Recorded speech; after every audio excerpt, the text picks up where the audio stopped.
essa é a parte final sobre a minha experiência com o jogo Inscryption. Eu tentei resumir o máximo que eu consegui, para não ficar um vídeo tão longo quanto a primeira parte. Espero que vocês gostem dessa parte. Sem muita enrolação, se não assistiu a primeira parte, vai lá, a cardzinha aparecendo na tela, para você não ficar perdido e quiser ficar por dentro de tudo. Espero que gostem do vídeo. É isso, vamos pro vídeo.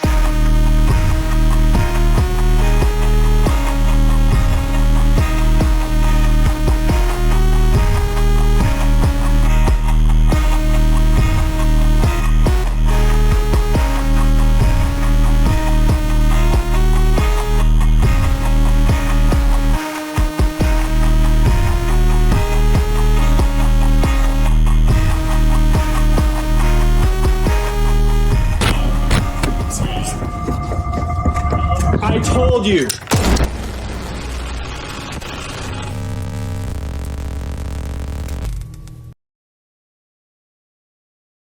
Depois de derrotar Grimoria, vamos para Magnificus. Ele é o que tem uma das habilidades mais arrombadinhas, o deck todo diferente, com umas paradas de runa e magia. Mas a habilidade dele é que ele apaga os selos das suas cartas e coloca selos aleatórios. Na maioria das vezes, selos que as cartas dele têm. O que faz as minhas cartas ficarem meio que inúteis a maioria das vezes. Eu perdi várias vezes pra ele, até eu resolver usar os neurônios e montar um deck que se beneficiaria dos selos serem apagados. As cartas da Grimoria, por exemplo, elas têm poderes muito altos, mas ela tem um problema que a maioria das cartas se autodestroem depois de atacar. Então, se os selos que se autodestroem forem apagados, eu me beneficiaria da carta. E foi usando essa tática que eu ganhei do Magnificus. Chupa minha piroca, seu filho de uma puta! Caralho! Toma, safada! Depois de derrotarmos Magnificus, vamos para nosso robozinho revoltado, P03. Que de todos os patronos é o mais fácil, com a habilidade mais suave que tem de certa forma, principalmente porque eu tive muita sorte. A principal habilidade é que a mesa dele fica girando. Você bota uma carta de um lado e ela vai ficar girando em sentido horário, se eu não estiver errado. Ela vira em sentido horário, então a carta que você bota no campo ela vai se movendo e em algum momento ela pode chegar aí pro campo do adversário. Assim também serve como as cartas dele também podem vir para mim. Mas quando você chega na segunda fase dele, ele copia os status da melhor carta sua que você tiver no campo e copia e faz várias cópias no campo dele. Mas eu tive uma baita sorte porque ele tinha uma carta que quando você batia nela, ela destruía as cartas ao lado. E aí eu dei essa sorte que quando ele fez as cópias, ele não arrancou as cartas dele que estavam no campo dele. Ele só botou nos espaços vazios. Então, destruindo essa carta, eu acabei ganhando facinho. Foi de primeira, ó, mamão com açúcar. Deixa eu fazer isso aqui. Essa aqui vai de vala, essa aqui vai de vala. Ele foi o mais fácil de todos, porque o pai pegou o jeito. Logo após derrotarmos o P03, voltamos aonde começa o jogo, ali onde descemos e temos 4 lápides, que eu acho que era pra ser altar, e elas estão todas acesas. Chegando lá, Leste diz que nós cometemos um erro, que acabamos com um ciclo de vida e morte cuidadosamente regulado, e diz que sabe quem foi o causador da sua derrota, P03. P03 aparece como nosso último desafio. Ele diz que precisamos enfrentar uma versão melhorada do patrono que escolhemos. Assim que o jogo começa, ele joga uma carta toda bugada no tabuleiro. E quando atacamos a carta, o jogo buga completamente. E quando voltamos a ver,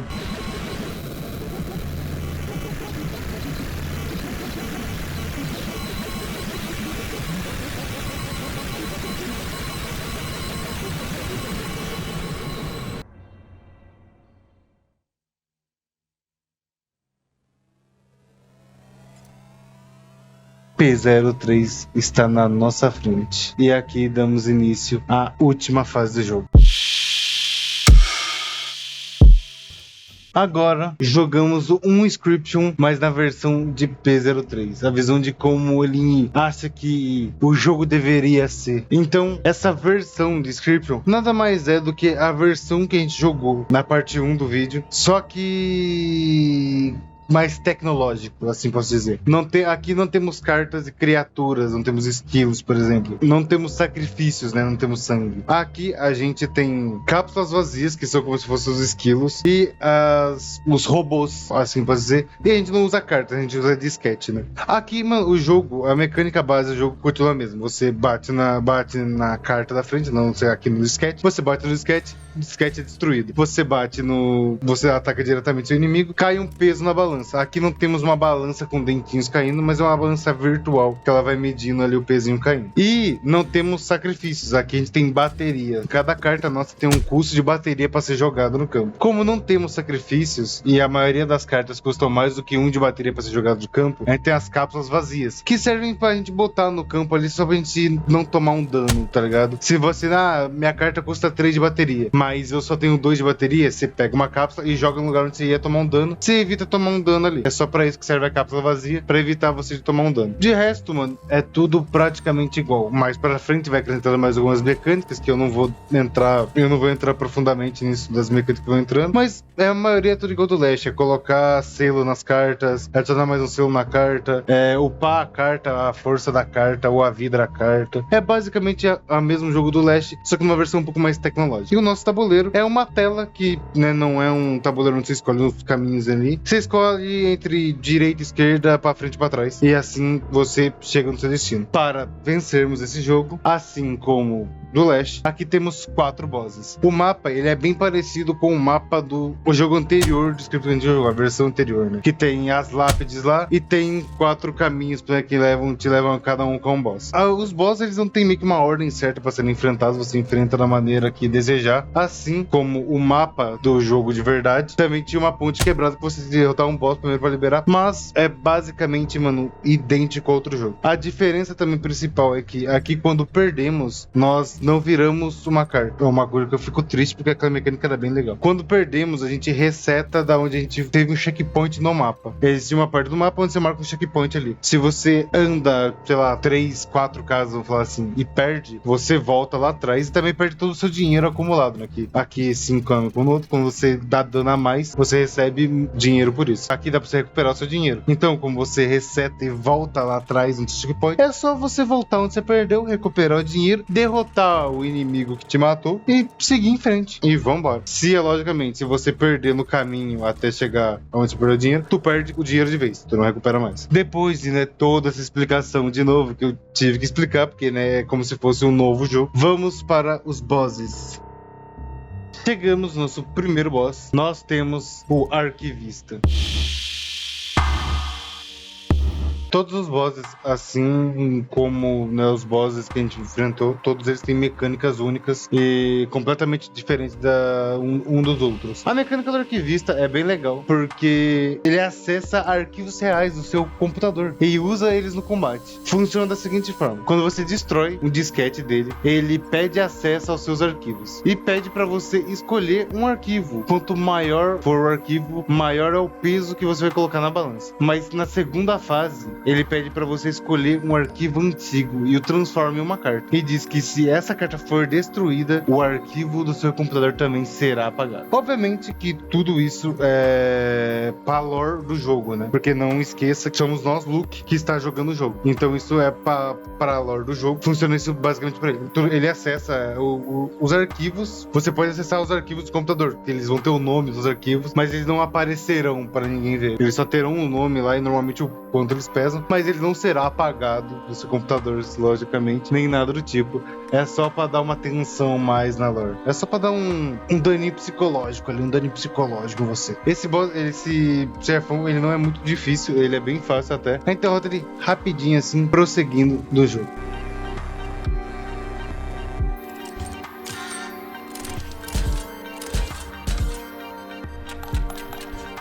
Perde minha carta.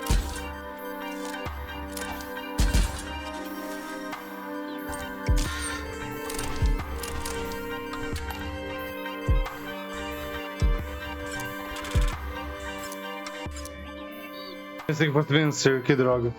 Você fez boas escolhas na hora de montar um baralho. E você tem sorte.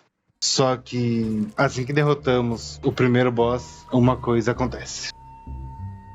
É isso. Bom. cartão de memória cheio.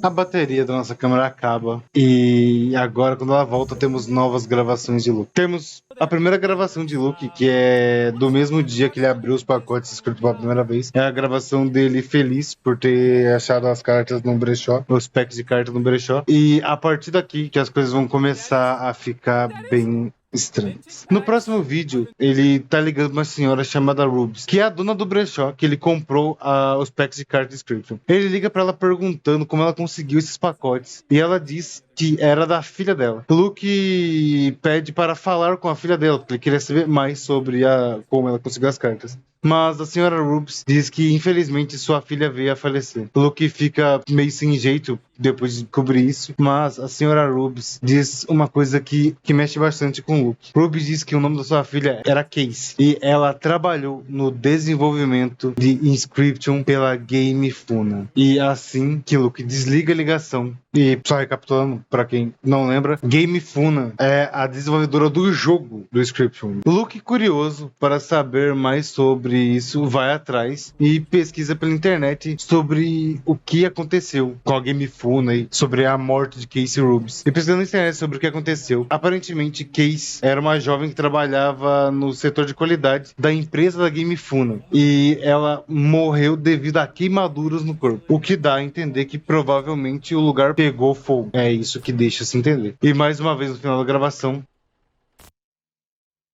logo em seguida temos um vídeo estranho que parece ser o Luke investigando mais sobre, até que a gravação é corrompida e fica difícil de entender o que está acontecendo.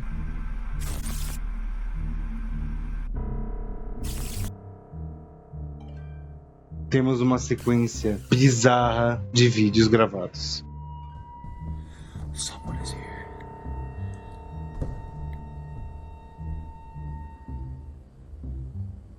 Fuck this.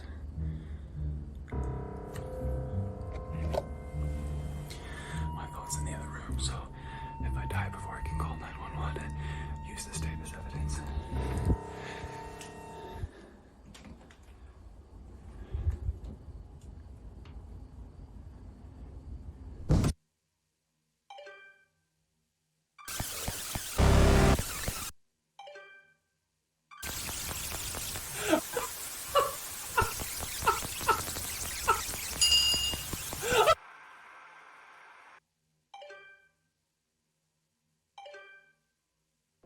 Depois de tudo isso, voltamos para o jogo.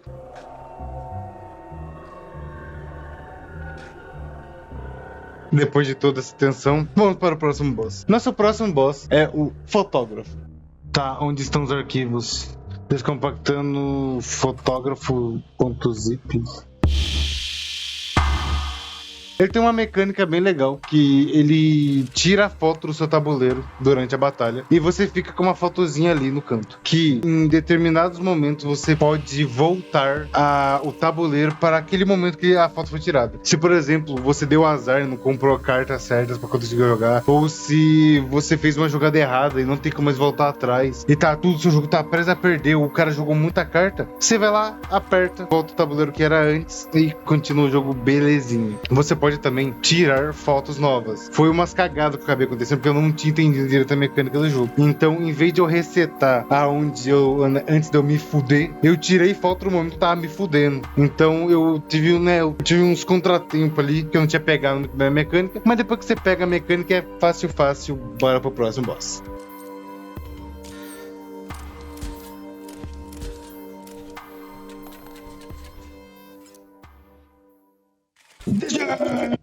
O Lash era muito mais difícil, porra!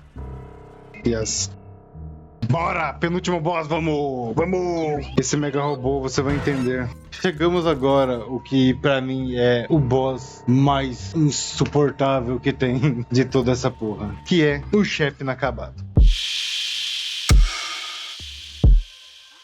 Depois de explorarmos um pouquinho, a gente resolve alguns puzzles, a gente chega, no terceiro boss, que é o chefe inacabado. Ele tem uma mecânica que é você decide a mecânica dele. Ele te dá opções e você tem que escolher entre essas opções. Você, se eu não me engano, escolhe até 3 vezes 3 mecânicas dele. E é insuportável, porque às vezes ele fica muito forte. Porque, tipo assim, você escolhe uma mecânica achando que vai se beneficiar dessa mecânica. E aí, às vezes, você só faz cagada e não se beneficia dela. Você acaba ajudando muito mais ele, só toma no brioco. E a parada é que isso aconteceu várias vezes, porque eu tava dando muito azar. Eu pegava uma mecânica e aí eu não puxava as cartas certas pra poder fazer o que eu queria fazer com aquela mecânica que eu tinha puxado. Mas pra você vencer o chefe inacabado, é assim, você escolhe as mecânicas e depois você quebra o jogo dele com essas mecânicas. Por exemplo, tem uma mecânica que toda vez que uma carta morre, outra carta surge. Mas tem uma mecânica explodindo cartas, fica spawnando uma carta que explode também. Que cada carta quando é destruída explode a outra do lado, sempre por sequência. Então, você consegue quebrar o jogo dele. O problema é que eu, tenho um pouco de azar. E mesmo quebrando o jogo dele na primeira fase, na segunda fase eu não tava conseguindo passar. Depois, de usar um pouco o neurônio ali e um pouquinho de sorte ali, a gente consegue passar. Ele é um chefe, mano, que ele deu trabalho pra cacete. É um jogo, é um boss que te faz pensar bastante antes de jogar. Eu acho que ele é o boss mais difícil que tem. Apesar de você escolher as mecânicas dele, não são opções, tipo, simples, tá ligado? Não existe uma opção, tipo, toda vez que eu destruir uma carta sua, você toma 20 de dano. A maioria das opções é pra ajudar ele, então é difícil você pensar em formas de quebrar o jogo dele e se beneficiar com isso também. É um boss bem legal, gostei muito dele, derrotamos ele, o jogo continua, então vamos para o próximo boss. E último boss.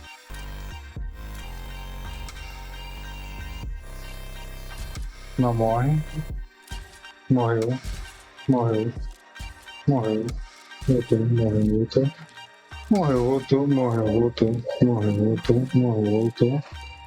Morreu. Voltou. Morreu. Agora que eu não tenho mais bagulho, eu posso fazer isso aqui, né? Eu posso ficar quebrando minhas cartas até vir uma coisa que eu queira, né?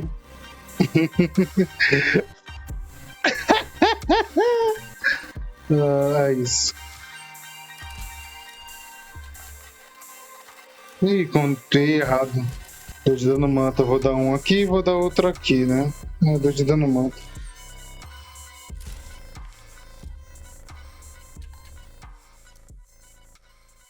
Demorou, mas foi, porra. A próxima chefe é a que eu gosto menos. Tem algo na inocência dela que me incomoda. Mas você não pode fugir. Descompactando caramba, ponto zip. Como nosso último boss, sem querer, eu acabei deixando o boss mais fácil do jogo no final, que é a Golem. Golem é uma robozinha fofa, simpática, que ela tem acesso à rede de internet. E aí, a mecânica dela é simples, ela só usa os seus amigos da plataforma que você estiver usando como inimigos seus. Então, ela pega os seus amigos, seja da Steam, seja da Epic, ou seja de onde você estiver jogando, e coloca o nome deles e a foto de perfil deles nas cartas que ela bota no jogo.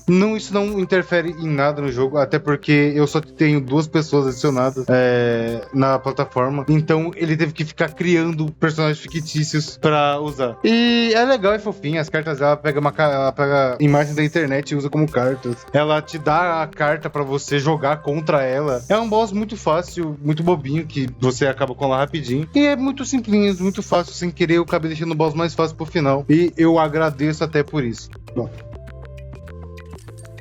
acho que é isso, né?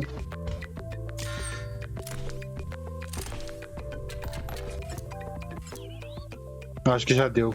É sério que eu deixei o boss mais fácil pro final? Não é possível um bagulho desse, cara. Como? Eu deixei o boss mais fácil pro final sem saber. Só um instante, chegou uma notificação. Eu não tô te compreendendo. A câmera de segurança da sala de drenagem deu pau. Não é nada. Não deve ser nada. Vê se está tudo bem. PZO3 recebe um alerta de uma das suas câmeras foi desativada e ele pede para nós irmos conferir. Indo checar a câmera, nós temos uma surpresa. Somos puxados para baixo e os 3 patronos estão nos esperando escondidos, juntos bolando um plano para impedir que P03 consiga conseguir a suma transcendência. Eles dizem que a gente não precisa fazer nada, é só a gente voltar lá, fingir que nada aconteceu, que está tudo bem e continuar no jogo normalmente, que eles farão o resto. Voltando até lá em cima e a gente finge que o P03 nada aconteceu e prosseguimos. Você preparou a sua transcendência para mim, mesmo sem saber o que era. Mas você entende agora, né? Certo, Luke?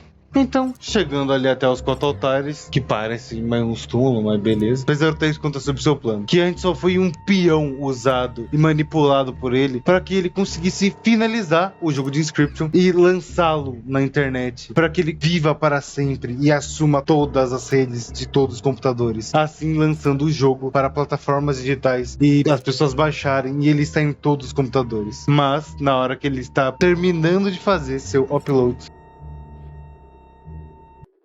Lash acaba com o P03 para sempre. Eu acho que ele morreu.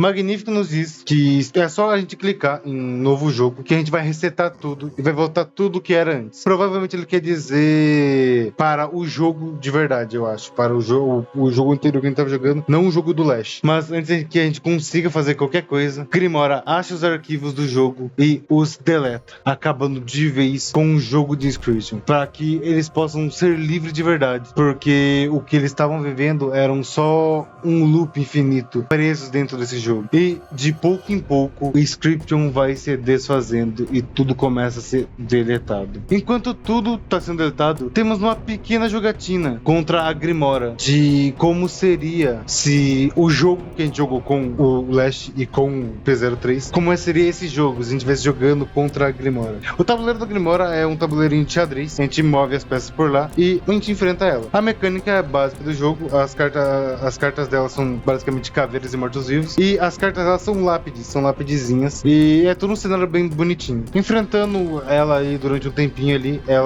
as coisas vão sendo deletadas e ela se despede da gente.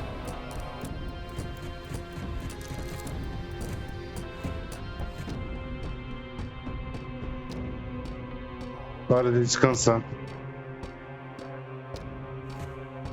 Logo em seguida, acordamos num ambiente muito familiar. Estamos de volta na cabana. E na nossa frente, Lash, nos pedindo uma última partida, assim como o Grimora. E aos poucos, tudo vai sendo deletado. E ele também se despede de nós. Ah, não deu tempo de matar o meu Walter. Chegou a hora. Adeus. Bom jogo. Oh. Tchau, Lash. Por fim, Magníficos, que nos faz um duelo insano, no estilo muito Yu-Gi-Oh! Eles não dão um disco de duelo, nos levanta como se a gente estivesse lá em cima do mundo de Yu-Gi-Oh! Né, que tem as plataformas, pontos de vida, lugares para colocar cartas mágicas e assim vai. E é muito legal. A música também que toca é insana, mas tudo tá se destruindo, tudo tá se autodestruindo, tudo tá acabando. E só que infelizmente, diferente dos outros, infelizmente nós não conseguimos se despedir de Magníficos direito. Apertar a sua mão. Oh. Mano, eu não consigo fazer nada, Dog. E depois, vários arquivos antigos, documentos, começam a ser descompactados e aparecem na tela. A gente não consegue ver muito bem o que era, é um caos só. E logo em seguida...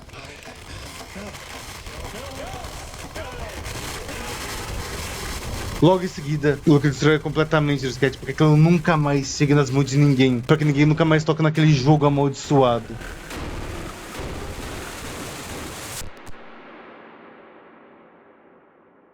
E em seguida, Luke faz uma ligação pro jornal, porque ele queria que todos soubessem da história bizarra por trás de Inscription. Tudo que ele passou, tudo que ele descobriu sobre a Game Funa e sobre Inscription. Toda a história bizarra. Na hora que ele ia contar tudo, que ele tinha todos os vídeos gravados, tudo foi documentado, uma coisa acontece.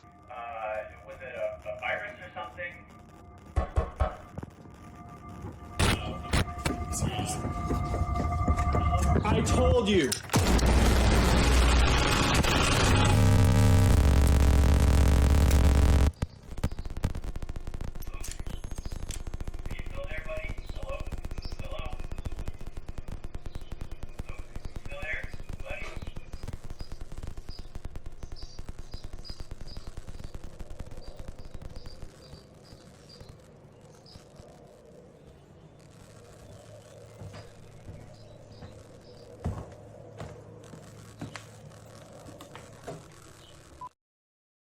E bom, esse foi Inscription. Sim, tem vários mistérios, tem várias perguntas do porquê, do como e do que tem por trás mais disso. Eu não vou me aprofundar na história, como eu disse no começo do vídeo, tanto na primeira parte quanto nessa parte.